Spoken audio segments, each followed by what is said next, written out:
سلام الأميرات وريداتي الفنات اللي منورين ليا الحياة. نتمنى تكونوا بخير. ودابا اجيونا للفراجة. عندنا واحد لاله مولاتي القصه خطيره ديال بصح. نبغيكم تصنتوا ليها من الاول ديالها حتى للتالي. قصه صراحه زوينه بزاف. المهم ما نزيدش نطول عليكم كتر وندخل مباشره في القصه ديالنا. سميتي مليكه واليوم جيت نعاود لكم حكايتي وما جرى ليا وغادي نبداها لكم من الاول ديالها. تزاديت وكبرت في اسره على قد الحال. الاب ديالي طالب معاشو وميمتي ربة بيت. كنا بينا 3 الخواتات وكنت انا الوسطانيه فيهم. كبرنا بهداك الشيء اللي قسم الله وحياتنا كانت طبيعيه فحالنا فحال الناس دراوش كاملين. ما عدناش وما خصناش. المهم البنات انا كنت واحد البنت زوينه بزاف طويله لاطي ديالي مقاده الشعر ديالي كان كحل وطويل عويناتي كبار. المهم كان عندي حقي في الزين غادي وكان كبير. كنت واحد البنت داخله سوق راسي. القرايه ما كانش عندي معاها بزاف. كنت قد شحال من مره هذاك الشيء علاش غير وصلت للكاتريام كنت خرجت وبقيت جالسه في الدار. فداك الوقيته اختي اللي كبر مني كانت خدامه عند واحد الناس في الدار. هاد الناس كانوا ميسورين الحال وكانوا مهلين فيها. كتكون عندها الخدمه بزاف كانت كتعيط ليا وكنمشي نعاونها وهما كانوا كيتهلاو فيا وكيدوروا معايا. انا الاب ديالي ما كانش باغيني نخدم. كان كيقول لي جلسي غير مع امك وقابليها حيت ميمتي في هذيك المده كانت شويه عيانه. الحاصل ما فيه بقينا هكاك. مره كنمشي عند اختي باش نعاونها وخاصه الوقت اللي كتكون عندهم شي عراضه. مشات ايام وجات ايام حتى لواحد المره عيطت لي اختي وكنت مشيت عندها. وفديك النهار هذيك السيده مولات الدار كانت عيطات غير على حبابها وعائلتها القراب. جاو الناس انا كنت كنتسخر وما على باليش. فديك العراضه كان واحد خوها اللي كيف شافني حماق عليا وهذيك الساعه دار المستحيل باش يهضر معايا بلا حتى شي واحد ما يعاقبيه. وفعلا كان دوا معايا ومع الولد كان زوين وما بيه حتى شي حاجه حتى انا عجبني ودويت معاه. السيد كان كبار مني حتى عيا وعيا. المهم هي هذيك من تما بدات علاقتنا. اتفقنا اننا نتلاقاو وفعلا كنا تلاقينا من مورا هذاك الشيء. انا ما نكذبش عليكم كنت باغا نتزوج وبغيت شي ولد الناس اللي خرجني من القهره ومن الفقر اللي كنت عايشه فيه. وهذا كان هو اكثر واحد مناسب ليا في هذيك الوقيته. الحصول ما فيه من ثم بدات علاقتي معاه. دوزت انا وياه واحد المده وليت كان حماق عليه وكيحماق عليا. من بعد كان قال لي بغيت نجي نتزوج بك. قلت له مرحبا. هذيك الساعه كان مشى ودوا مع والديه وكيف قال لهم بغيت فلانه اخت فلانه كحلوا بالعمى والظلمه. قالوا ليه شله ما بغيتي خليتي بنات الاصل والفاصل بنات العائله البنات اللي دايرين بك كاملين وما بانت لك غير الخدامه. قالوا لي واش انت حماقيتي واش انت بغيتي تضحك فينا عباد الله واش انت هادي. ومو قالت له شوف ما غنطولش معاك الهضره وهالسخت هرده هذيك اللي ما تبقى جبدها ليا على فمك. وهذيك الساعه كانت عيطات على اختو وقالت لها هذيك البعلوكه اللي عندك جري عليها على اختي الكبيره. ايوا اختو حتى هي ما كانش من العاكزين. وفاش عرفات علاش هذيك الساعه جات عند اختي وقالت لها خوي ليا انا صافي غادي نشوف شي وحده اخرى من غيرك. ما فهمت مسكينه والو. ولكن فاش جات عندنا للدار وقالت لنا ان السيده جرات عليها بلا حتى شي حاجه انا كنت عرفت ان الموضوع متعلق بهذاك السيد اللي كنت معاه. المهم هي هذيك الراجل ما خلى ما دار معاهم في هذيك الوقيته. ولكن هما ما بغاوش قالوا ليه هذيك اللي ما تاخدش. حنا واخا هادشي كامل ما تسوقناش بقيت انا وياه في علاقه. كنت كنقول انه دابا تيسر الامور ودابا يجي يتزوج بيا. يعني شحال قدهم كاع يرفضوا وخاصه ان الراجل كان كيقول لي لا ما ديتكش انت ما ندي حتى شي وحده من غيرك انا كنبغيك وكنتصدى عليك. الحصول ما فيه اختي دبرات على خدمه اخرى وانا كنت دبرت في واحد الخدمه في واحد المكتب. بقيت كنتلاقى مع هذاك السيد على امل ان واحد النهار يتحل هذاك المشكل وامو وخواتاتو وخوتو يبغيو ليه هاد الزواجه. بقينا كل مره كان كيدوي معاهم ونفس الهضره اللي قالوا ليه المره الاولى كيقولوها ليه. ميمتو بعدا فيما كان كيبغي يدوي معاه في الموضوع كتقول له شوف هذاك الموضوع صافي سديتو وهذيك السيده ما تبقاش جبد ليا حسها نهائيا. وكانت كتقول لي لا كنتي مازال كدوي معاها ما انت ولدي معنا امك. كانوا ناس لاباس عليهم ومن هذوك الناس اللي كيبغيو يزوجوا ولادهم غير بنات العائلات والعائلات العريقه. احنا كنا ناس بساط وعلى قد الحال ما نوصلوش ليهم حتى لتراب رجليهم. ايوا بقيت مع هذاك السيد المده ديال 4 سنين وانا كنستنى يدير معايا شي حل وحتى شي حل ما كاين. فديك 4 سنين شحال من مره كان قال لي شحال ديال الاقتراحات قال لي حقه والواد يلا هي معايا وخلينا نغلطوا. ديك الساعه ما يلقاو ما يديروا كنقولوا واش انت تسطيتي. انا هادشي اللي ما عمرني ندير. كان مكتوب لي نتزوج بك راه غنتزوج بك ما كانش مكتوب لي نتزوج بك راه واخا الطرق السما على الارض راه ما غاديش نتزوج بك. اللهم خليني اخويا بشرفي وخليني هانيه مع مخي ما قاده على مشاكل. انا حين فاش عرفت ان عائلته ما موافقينش، ما نكذبش عليكم ما بقيتش نهائيا كنثق فيه. كنقول غادي يضحك عليا ومن بعد يقول لي سيري ما كنعرفك ما كتعرفيني، وما كاينش اللي وقف معايا اصلا ما فيه. من بعد ما دوزت معاه واحد المده اللي طويله كنت عرفت ان زواجي بيه شي حاجه اللي مستحيله. انا في هذيك المده بداو كيجيو فيا الخطاب، بديت كنكبر، بديت كنحس براسي ان الفرص اللي كنضيع اليوم غدا ممكن نلقاهم وممكن ما نلقاهمش. هذاك الشيء على صافي قررت انني نسد هذيك العلاقه وقلت له شوف عندك مهنه للصيف، جيتي خطبتيني مرحبا، ما جيتيش ولا شي واحد اخر ما غاديش نقول ليه لا. السيد دار المستحيل باش يتزوج بيا، ولكن عائلته كانوا رافضين وقالوا لي هي يا حنايا. شاف حتى عيا وكان اختار عائلته، وحتى انا ما كنتش من العاكسين. اول عريس جا دق عليا في بابي قلت ليه مرحبا، وهذا العريس كان سميتو عبد الرحيم. عبد الرحيم للنهار الاول كان راجل درويش ومبين لي انه الله يعمرها سلعه. كنت اللي كنحل عليها فمي كيقول لي عليها مرحبا. السيد حتى هو كيف شافني بغى يحماق ويتسطى عليا، كان موظف وما نقصو حتى شي خير. الحاصل هي هذيك جاب والديه تيسات الامور، كنا كتبنا العقد ديالنا في هذه المده. هذاك السيد اللي كنت كنعرف واللي كنت كنبغي فسخ الخبار كان باغي يتسطى ويحماق، ولكن ما كان عنده ما يدير. ما بقيتش سوقت ليه وسديت على هذاك الموضوع. عرفت انه ما مكتبش ليا، اشنو غادي ندير؟ اصلا ما كانش عندي مع المشاكل وكنت عارفهم اكدا. الا مشيت حتى تزوجت بيه كاع بلا خبر دارهم ولا هذا غادي يوقع لي مشكل كبير من بعد والجميع يفكوا، وغادي ندخل على واحد المصيبه كحله. انا كنت كنعرف خواتاتو كنعرف مو ومعاه ظريفين وهذا، ولكن الا مشيتي حتى جبتيهم لقيتيهم ما نقدش عليهم. ايوا صافي سديت هذاك الدوسي وحليت الدوسي ديال عبد الرحمن. تيسرت لي الامور معاه وكنت تزوجت بيه ومشيت عنده للدار. النهار الاول عرفت السيد كيكمل الحشيش وكيشرب الشراب. فاش عرفتها كنت باغا نسطى ونحماق. ما نكذبش عليكم ما كنتش باغا راجل يكون فحال هكا، كنت بغيت راجل على الاقل ما يكونش مبلي. عييت ما نهضر معاه وحاولت حتى عييت باش نقول له هادشي ما عندك ما دير به. السيد كيدير ليا خاطري وكيقول لي عندك الحق، انا راه تزوجت غير باش ندير عقلي ونسى عي صبري معايا ان شاء الله ما يكون على الخير. صبرت معاه، هو وعدني المره الاولى وحتى شي حاجه ما دارها، وعدني المره الثانيه وحتى شي حاجه ما دارها، وبقينا هكاك حتى صافي ولفت هذاك الشيء اللي كان كيدير فيه. هو في الحقيقه فاش كان كيسكر ما كان كيضربني ما كان كيحاديني، غير هو الفلوس ديالو كاملين كانوا كيمشيو في هذاك الشيء. دوزنا مده ولا السيد كيغرق في كريديات وحتى من خدمته ما بقاش كيمشي ليها. هذاك الشراب اللي كان كيديرو غير في القصير ولا تقريبا كل ليله ما بقاش نهائيا كيصحى ولا كيشرب حتى كيعيا في الزنقه، ويجيب هذاك الشيء اللي بقى ليه حتى للدار وكيشربو حدايا. ما نهضر ونعيا ما يغوت وهو اللي فراسو فراسو. بقينا هكاك حتى النهار اللي كان جاه انذار من الخدمه. من موراها كانوا طردوه لان السيد يا مغيب يا كيمشي تما وما كيخدم ما والو. الخدمه ديال العام تراكمات عليه، ليهمش لا مشاكل من غير الوقت اللي كيمشي ليهم سكران وكيتضارب تما. كانوا جبدوا لي دوسي كبير تما. السيد عاد فاق واحد شويه فاش مشاو بدا كيطلب فيهم حتى شي واحد ما تسوق ليه، وقالوا ليه صافي حنا داكشي اللي علينا راه درناه، ما يمكن ليناش نبقاو مجلسين معانا واحد في حالك. نهار دير لنا شي مصيبه كحله دخلوا صحابو عياو ما يطلبوا، ولكن صافي القرار جا من الفوق حيت هو راجلي جا شحال من انذار، ولكن هو ما كانش كيدير بهم وكان كيسحب ليه راسو انه قطع الواد ونجفو رجليه. حصلوا ما فيه تما عاد غادي يبداو المشاكل ديال بصح، حيت هادشي كامل اللي عاودت لكم راه غير اشهار فيلم يلا غادي يبدا. ايوا تما لقينا راسنا تابعنا الكرا وتابعنا المصاريف. انا كنت والده مع 2 وليدات، شكون اللي غادي يصرف على هذوك الوليدات وشكون اللي غيخلص الكرا وشكون اللي غادي يجيب لنا الماكله والشراب؟ يعني ما عندناش من غير البليه ديال الراجل اللي ولا مبلي الا ما دوخش الراس وضها معاك سبات. انا راجلي كان العكس ديال واحد الفئه كبيره، فاش كيكون سكران ما تختاري في الرجال غير هو شاد بلاصتو ما يهضر ما يتكلم ما حتى شي حاجه، ولكن الا كان ساحي راه غير حيدي من حداه وهربي ولا غير كيغوت وكيحكر على اقل ما هي حاجه. ايوا الحاصل وما فيه بقينا هكاك. الشهر الاول الشهر الثاني السيد ما بقاش لاقي لا باش يسكر لا باش يكمي، وفي هذيك المده كان جمعينا فلوس الكرا ولينا غير كنديباني وصافي. السياد ديال الدار ما بقيتش لاقياهم. فاش كنجي نهضر معاه كيقول لي انا كنقلب على الخدمه.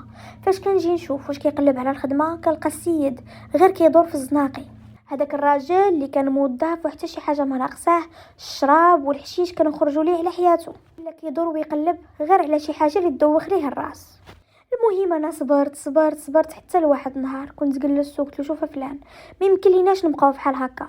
انت كتقول لي ما تخدميش، ولكن ها انت كتشوف شكون اللي غادي يوكل هاد الدراري وشكون اللي غيخلص الكرا؟ مولا الكرا كل شويه كتجي تدق علينا، ما بقى ليها والو وتلوح لينا حوايجنا للزنقه. شنو امتى غنبقاو بحال هكا؟ دابا راه داركم ودارنا كيطفوا لينا واحد شويه، ولكن حتى امتى غيبقاو هازيننا؟ قلت له ولد الناس خاصني نخدم.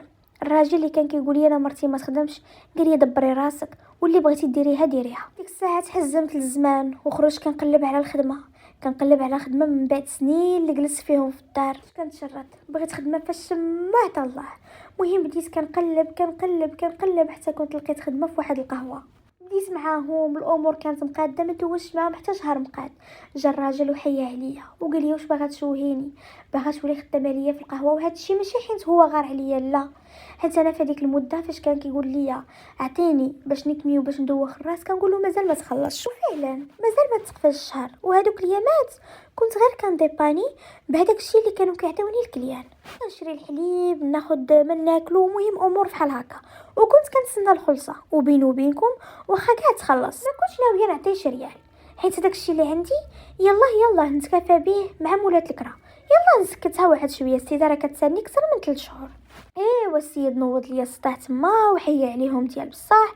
مول القهوه قال لي سمحي لي يا بنتي ولكن ما يمكنلكش تكملي معنا هنا، باين راجلك ما باغيش. حاولت نشري عليه حتى عييت، ولكن السيد قال لي انا ما عندي ما ندير بالمشاكل، كان تحاسب معايا وعطاني رزقي. وكيف خرجت من تما السيد تلقى ليا وكان جا داخلي في الزنقه ودا ليا رزقي ومشى. كانت هذيك اول مره غيحط عليا يديه، لان السيد صافي ما بقاش عارف بالضبط اشنو كيدير. مشيت لداري، جمعت الشطيطه وهزيت وليداتي ومشيت نيشان لدار با. مشيت في واحد الحاله ما نقولش لكم عليها. كيف شافوني قالوا لي مالكي، عاودت لهم هذاك الشيء اللي طرا ليا وقلت لهم هذا الراجل ما بقيتش باغا نرجع ليه، صافي هذا الراجل راه تسطى والحماق. مهم عائلته ساقوا الاخبار ما عجبهمش الحال، ردوني انا اللي ما مزياناش، قالوا لي الراجل فاش كان خدام كان عاجبك وما كان عندك مشكل في حتى شي حاجه، ودابا فاش جلس من الخدمه ولا ما مزياش ولا سكيري. على هو النهار اللي تزوجتي بيه ما لقيتيش كيشرب، علاش حتى لدابا؟ قلت لهم هذيك الساعه كان هو هاز الشراب ديالو وكان كيدخل ما كيهضر معايا ما كيتكلم، هذاك الشيء علاش وليت انا هذاك الشيء كنت ساكته. اما دابا ولا كيطلبني انا نخلص عليه السكره ديالو واش انا نقد عليها؟ انا لا خدمت يلا نتكافى مع الماكله والشراب ديال ولادي، نتكافى مع الماء والكرا والضو وهذاك المصاريف كاملين. ما بغاوش يتقبلوا هذا الشيء، ردوني انا اللي ما مزياناش وانا اللي بنت الحرام، وقالوا لي انتيا كليتي الحيمه ولحتي عظيمه.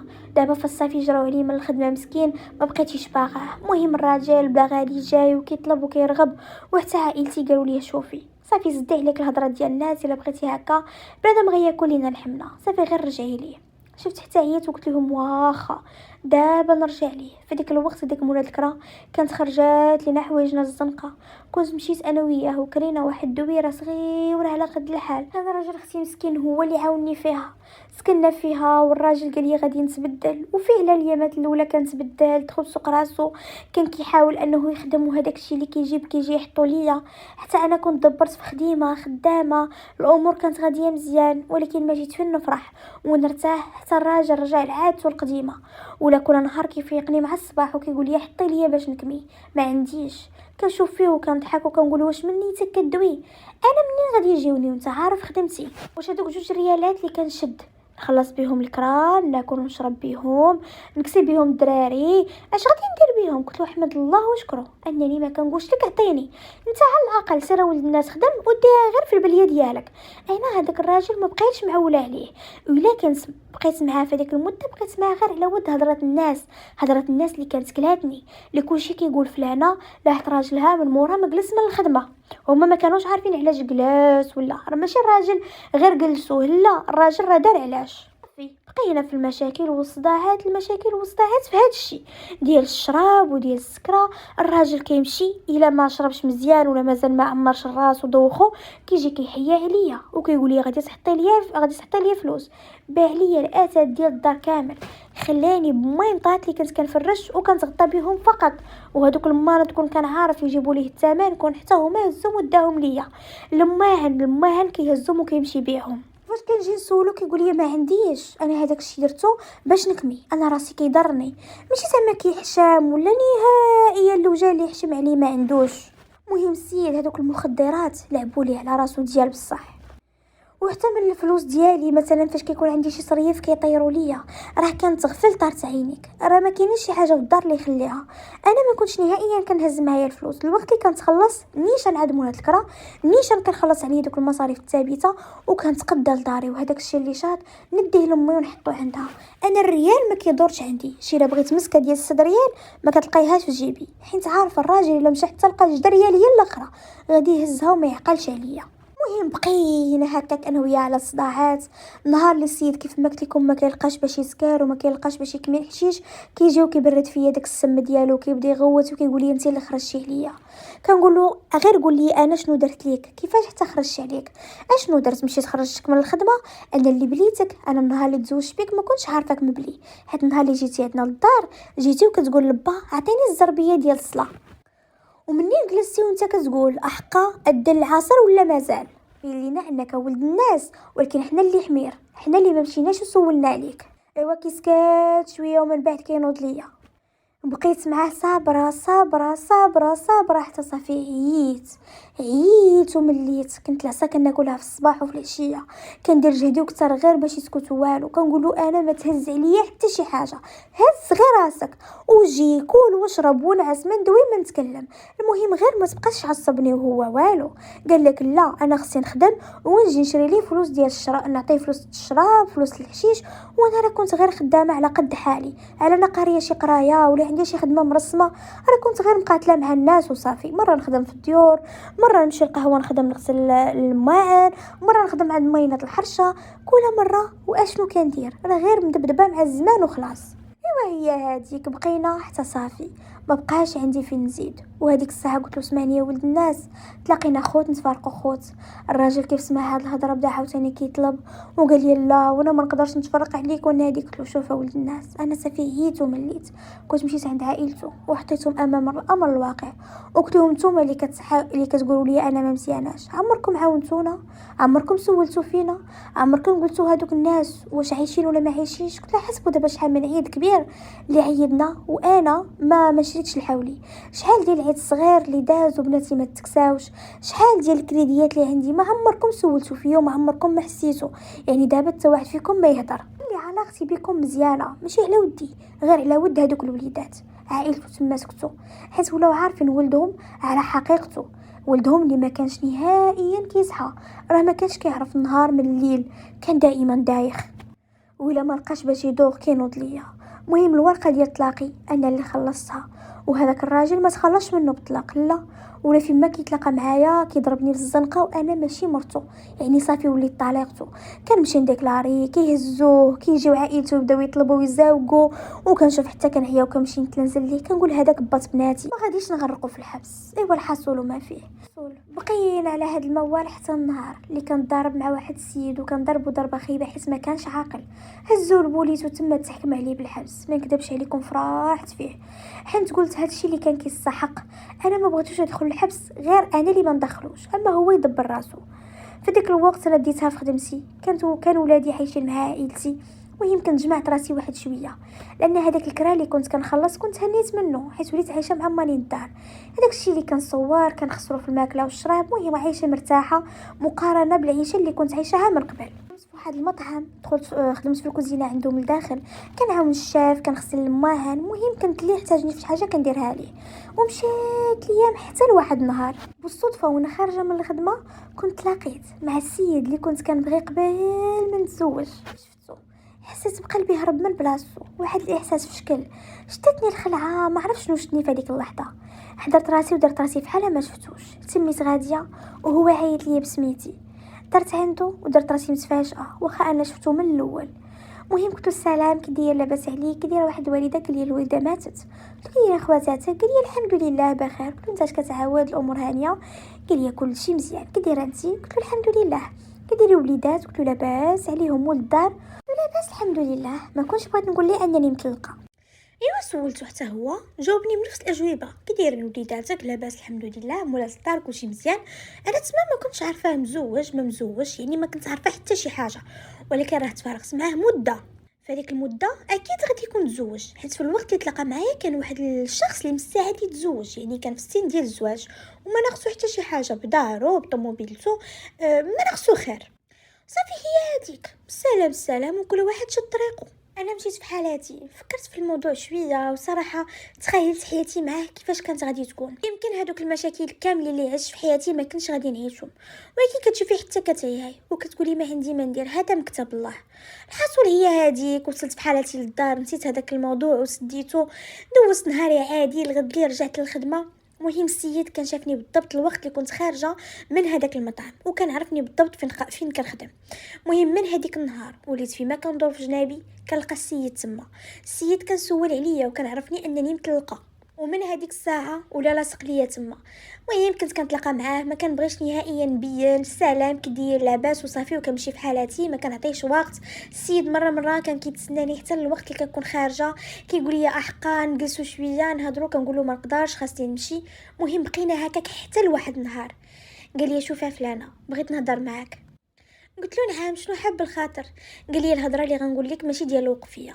قال لي بغيت نجلس انا وياك في شي بلاصه ونهضروا. قلت له لا اسمح لي ما نقدرش وهذا، وانت راك عارفني مزوجه. قال لي انا عارفك مطلقه وعافاك بغيت نهضر معاك اذا كان ممكن، ولا كنتي غتقول شي حاجه قولها ليا وخليني نمشي في حالي، وماشي حيت مطلقه غادي نجلس معاك هكاك. قلت له انا راه ما قاداش على المشاكل وزيدون ما بقى بيني وبينك حتى شي حاجه. قال لي انا عارف ما بقى بيني وبينك والو، ولكن انا بغيت نهضر معاك، غير سمعيني بعدا هذاك الشيء اللي غادي نقولوا لك شنو هو، وديك الساعه ديري اللي بغيتي. شفت حتى عييت وقلت له واخا. مهم كنت جلست انا وياه في واحد القهيوه كانت حدا البلاصه اللي كنا واقفين فيها.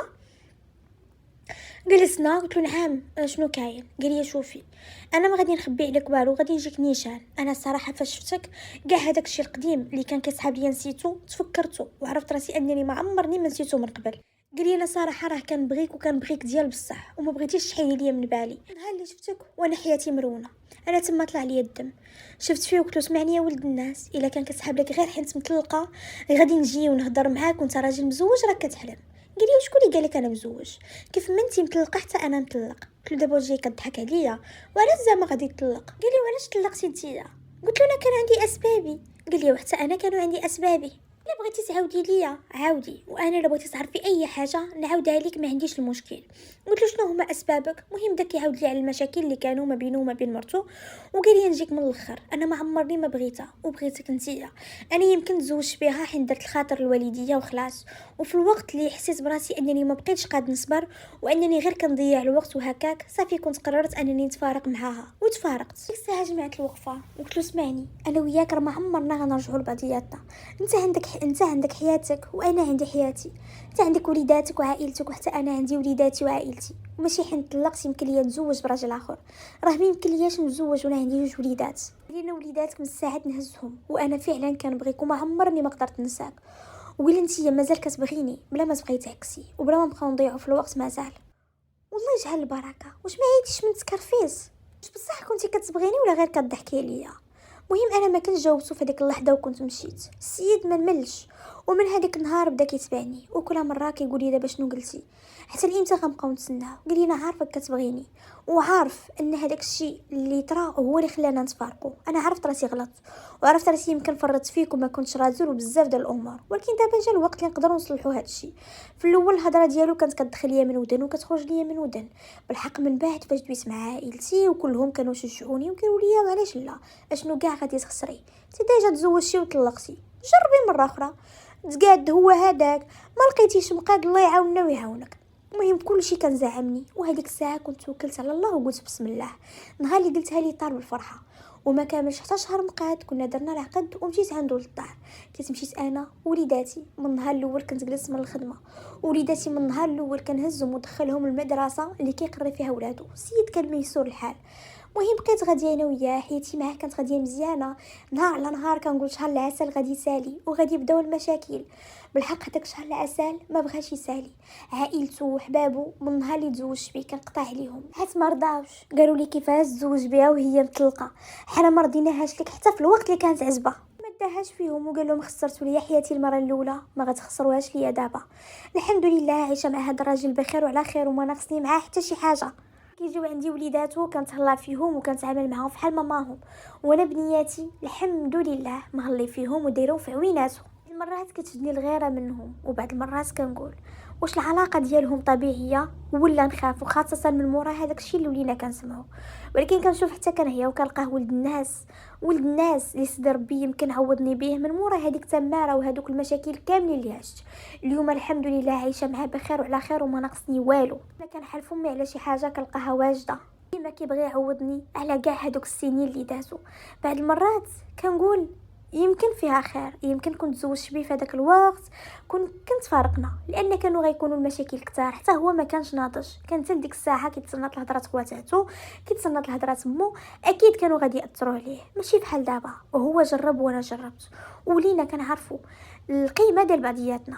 انا اليوم جيت نعاود لكم قصتي باش نقول لكم الا كانت مكتبه لكم شي حاجه راه الدور حتى الدور وفي الاخر كترجع حتى لعندكم. ما كانش مكتبه لكم شي حاجه واخا الطربق السما على الارض ما غاديش توصلوها، هي ما غاديش توصلوها. لحصل هنا سالت قصتنا التاليه. ما تنساوش تخليو الاراء والتعليق ديالكم لصاحبه القصه، وما تنساونيش طبعا من التعليق زوينه ديالكم. وبقى لي الا نقول لكم احبابي ما سخيتش بكم، نتلاقاو ان شاء الله في قصه جديده. السلام عليكم.